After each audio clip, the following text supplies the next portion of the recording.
Bien, la inflamación hepática que en estas pacientes se va a ver en estadios mucho más avanzados del problema, vamos a distinguirla clínicamente a través de la elevación de las enzimas del hígado, principalmente de alanino-aminotransferasa. Igualmente vamos a tener elevación de la gamma-glutamil transpeptidasa, que son características que nosotros como clínicos podemos investigar y que de hecho prácticamente estamos obligados a buscar en todo paciente que tenga obesidad y datos clínicos de resistencia a la insulina, debido a las consecuencias que hablábamos previamente y que estos pacientes tienen un riesgo de progresar hacia cirrosis. Bien, el estrés oxidativo es otro de los mecanismos de daño en el hepatocito. Cuando se miden las enzimas que tienen que ver con el estrés oxidativo en estos pacientes, se encuentran incrementadas de una manera muy importante.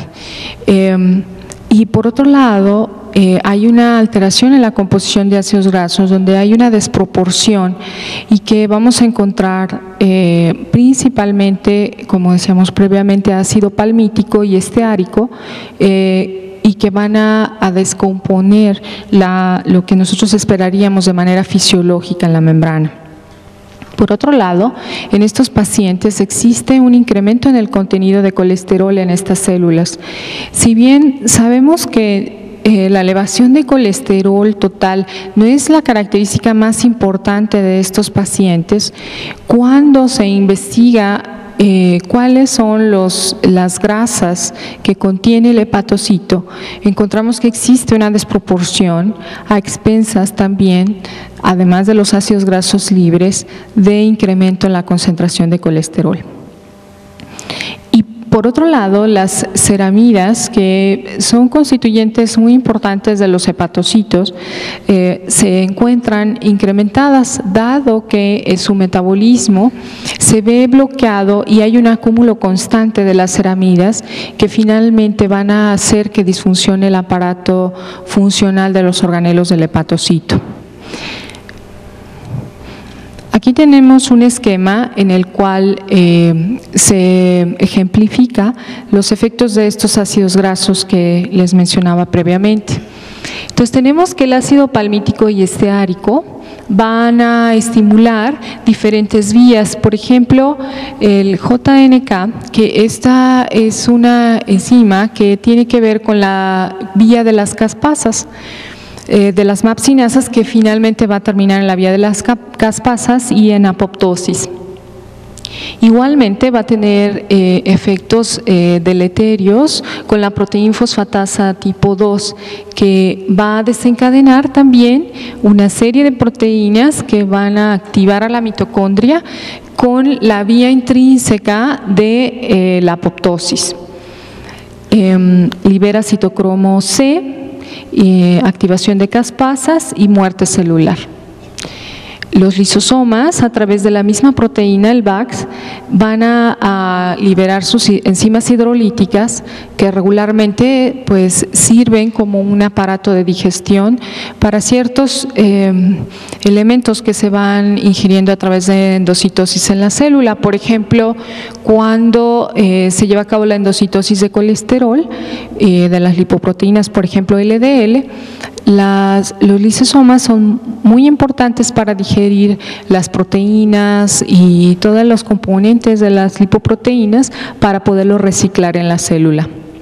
Sin embargo, si tenemos nosotros la elevación de esta proteína y los lisosomas empiezan a tener permeación de estas enzimas, entonces va a empezar, junto con todas estas alteraciones que están ejemplificadas aquí, a tener mayor daño celular el hepatocito.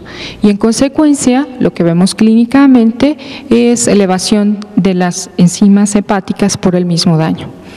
Ahora, como ustedes pueden ver aquí, hay expresión de los receptores de FAS y este otro receptor que es también un receptor de citocinas inflamatorias. Estas citocinas inflamatorias provienen del tejido adiposo porque este se encuentra infiltrado por macrófagos que van a liberar factor de necrosis tumoral alfa. Y a la vez sabemos que es una citocina de las más letales cuando hay liberación por parte del macrófago para las células, y en este caso pues no es la excepción. Bien, entonces de los ácidos grasos libres normalmente tenemos tres fuentes: el tejido adiposo, dieta y la lipogénesis. En este caso principalmente proviene del tejido adiposo. Y como podemos ver aquí, contribuye el tejido adiposo cuando estamos en ayuno en un 82% y en estado postprandial en un 62% por el mecanismo de supresión que tiene la insulina en sí misma. Entonces, cuando nosotros hablamos de qué tanto se provee de ácidos grasos en cuanto a lipoproteínas ricas en triglicéridos, vemos que es un porcentaje muy importante que rebasa más de la mitad de los mismos. Si hablamos de los ácidos grasos provenientes de la dieta, cuando nosotros absorbemos los mismos y entonces entran en forma de, son transportados a través de los kilomicrones, una buena parte son liberados a través de la lipoproteína lipasa que se encuentra en las células endoteliales a través de la hidrólisis con ApoC, hacia los tejidos periféricos, todo lo que es el panículo adiposo, el músculo, etcétera. Pero los remanentes de kilomicrones, estos van a llevarlos directamente a el hígado. Y por otro lado, pues empiezan a acumularse continuamente como un depósito de energía en nuestro cuerpo. Y cuando existe resistencia a la insulina debido al exceso de los mismos, entonces se va a revertir el efecto y vamos a tener una producción excesiva de los ácidos grasos como parte importante de los componentes del síndrome metabólico.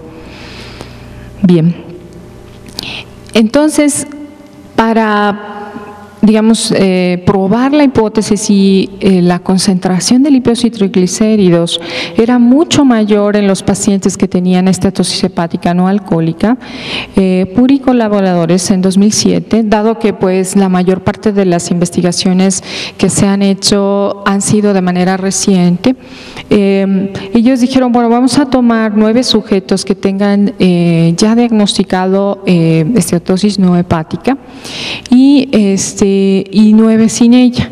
Y entonces encontraron que a pesar de que estos individuos eran de la misma edad, sexo e índice de masa corporal, encontraban un incremento muy importante en los lípidos totales y triglicéridos comparados con los controles. Y por otro lado, como habíamos mencionado previamente, la composición de los ácidos grasos libres es muy diferente. Se ha encontrado en los modelos animales que empieza a generarse una desviación hacia estos ácidos grasos que son deleterios para el hepatocito. Bien. Entonces, cuando nosotros podemos medirlo, que generalmente se hace a través de investigación, aunque ahora hay algunas clínicas que ofrecen la medición de estos ácidos grasos en sangre periférica, podemos ver que hay una desproporción de los mismos, y esto generado por las alteraciones en el metabolismo que existen de los adipocitos y también en consecuencia el daño en las células hepáticas. Cuando hablamos de la concentración en sangre intrahepática, no se encuentran elevados estos, pero en la sangre. Y cuando estamos hablando de la concentración en el hepatocito, en modelos de ratones, se ve cómo efectivamente se encuentra desproporcionado. Entonces es una alteración principalmente en el interior de los hepatocitos. La característica morfológica más llamativa entonces es la apoptosis, y esta generada por el depósito de lípidos y que se puede generar por la vía que habíamos comentado previamente y además por los ligandos de la muerte que se le llaman, que son los ligandos del TNF-alfa y el FAS. Bien.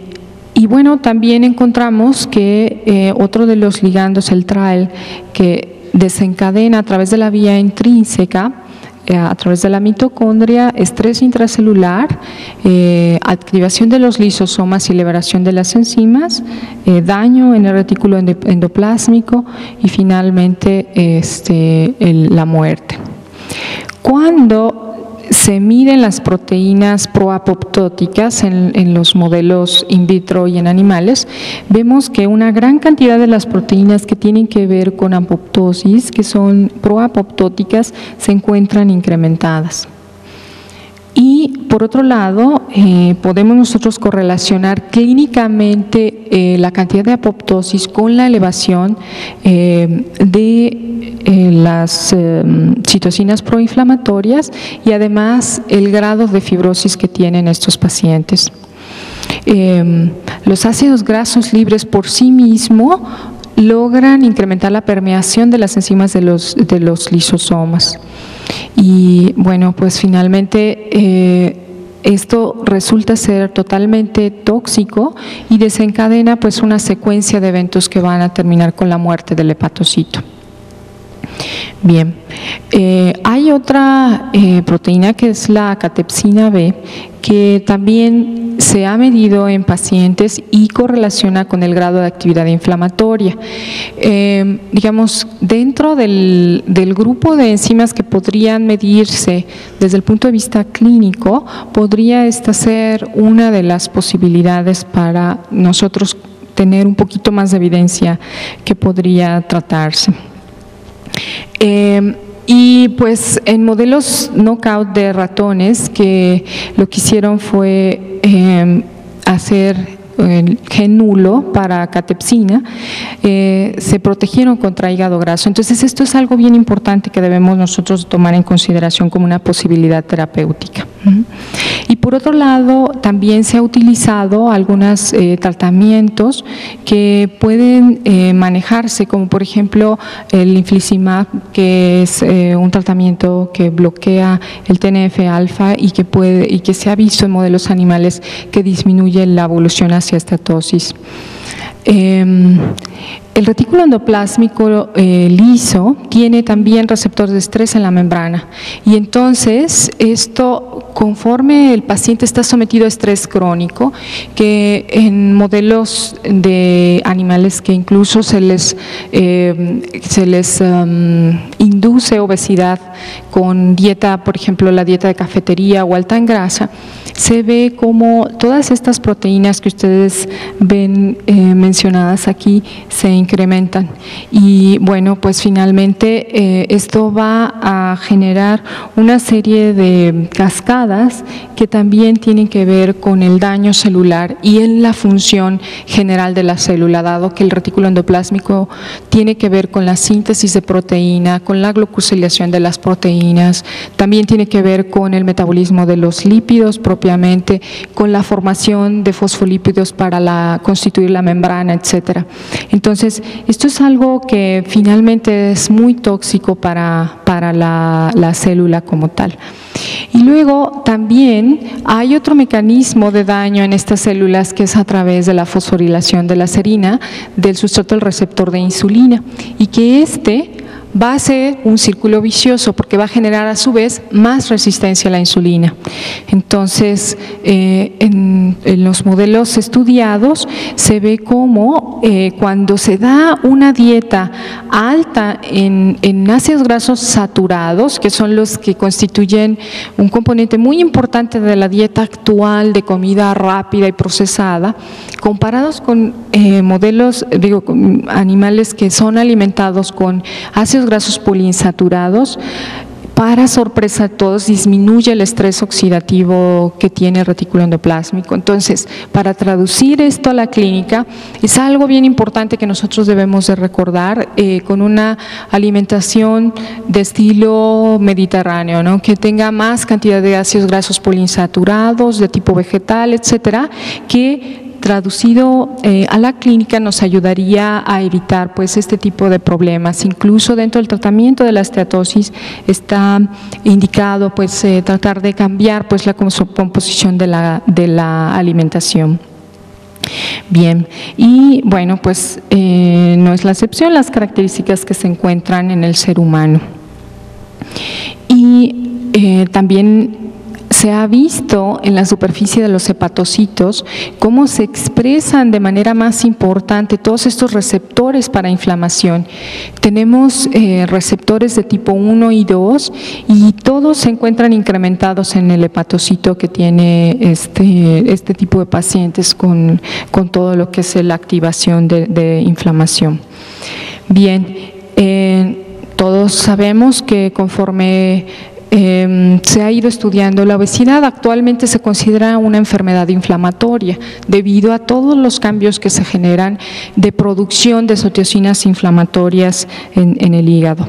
Y bueno, cómo el TNF-alfa por sí mismo genera más resistencia a la insulina en las células de nuestro organismo.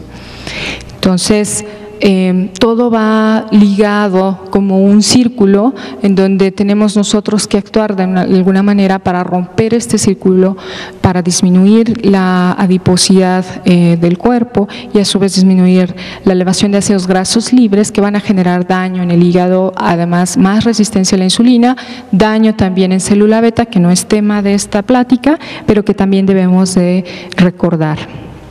Muy bien, para resumir, entonces tenemos que una parte muy importante del daño en el hepatocito está constituida por la elevación de ácidos grasos libres liberados por el tejido adiposo periférico, la activación de todas estas vías señaladas aquí mismo, que todas tienen que ver con la permeación mitocondrial, lisosomal, el estrés oxidativo y del retículo endoplásmico, que tienen que ver con la apoptosis de los hepatocitos, expresión de genes de inflamación, fibrosis y cirrosis.